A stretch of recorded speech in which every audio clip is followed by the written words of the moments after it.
Good morning, wagon junkies. And got a new update for you guys.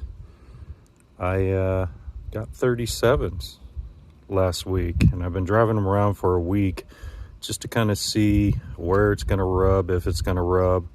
I got a 19 Power Wagon on the stock suspension, which is only a 2-inch lift. And I got the Cooper STT Pros, 37-inch, and they are big, but they fill the wheel wells. I'll show you what I'm looking at.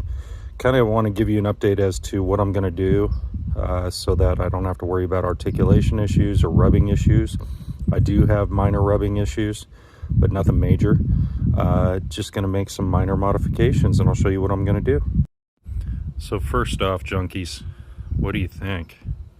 I think, all in all, really fills the wheel wells nicely. As you can see, there's a lot of clearance in the front and back. It's just when it starts its articulation, then you get a little bit of rub. On hard lock, left and right, it rubs back here just a smidge. So right in this area right here is the only spot that it's actually hitting.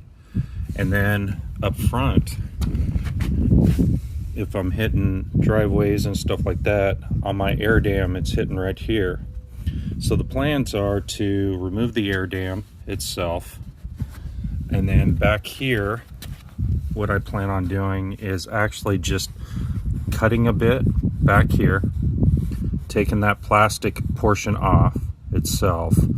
Behind this is a weld seam that's right in this joint here. So I'm gonna take a mallet and knock it back, and then I'm gonna spray it with some bed liner paint, make sure it doesn't get corroded or anything like that, and that should be good. All in all though, it's not rubbing anywhere else anyway, and I love the look. So I'll post the afters, and then feel free to comment below. Thanks again for watching. If you haven't subscribed, subscribe. I'm always doing modifications, as you guys know.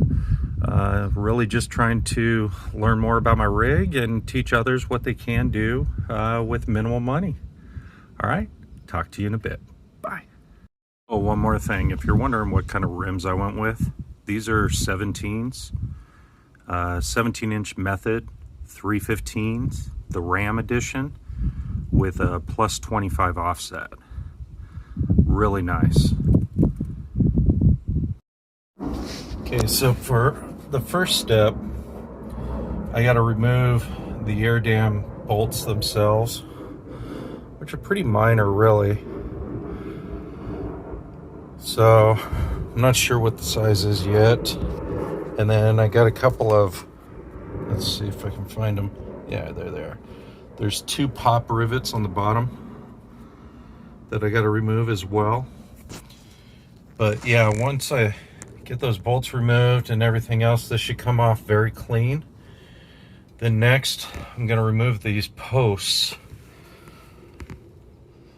A lot of people say they're for the plow and everything else. They're really not. They're more so for if you come up on a Prius or some other small vehicle.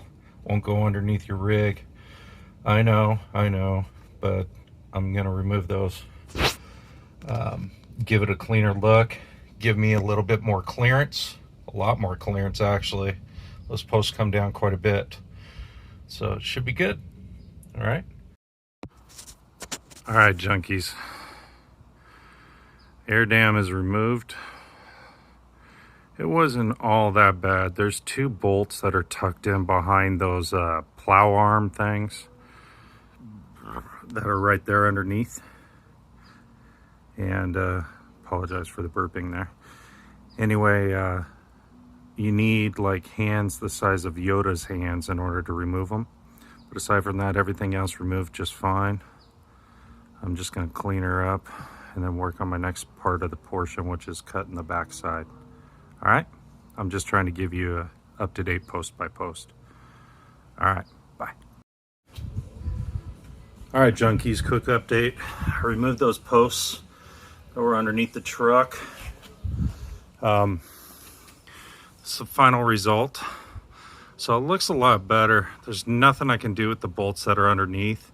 I plan on doing another YouTube session. I'm gonna be painting my bumpers with spray liner, bed liner, and just to kind of beef them up, give them a little bit more texture, but also make sure that they're a little hardier on the trails. Because my last trail, which I'll be posting a video on, if you guys have seen the Dirt Nation Dad Bods video, you'll see I hit the wall, but that's okay. It's minor. But so far I'm happy. Let me show you underneath the truck real quick.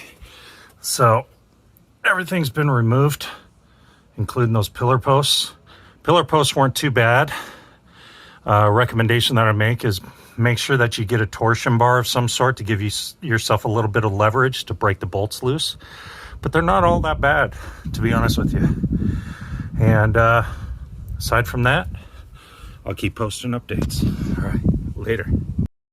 All right, guys, I'm going to show you the final product. So all in all, I'm really happy. So the first thing I did was I removed the air dam. Then I removed those two posts coming down, the ones to keep small cars from going underneath pretty much. They're not for snow plows, but that's okay. Then after I did all that, I did some trimming, which you can see there, just minor trimming, just in the area that it was really kind of touching and hitting. Now it's not hitting at all. Once I go off-roading, I'll know better. But I did this on both sides, and all in all, I'm really happy with the results. And so far, so good. So until then, keep wagoning on, guys. If you got any questions, comments, comment below. If you want to subscribe to my channel, subscribe. If you are a subscriber, thank you for subscribing. And until then, wagon on.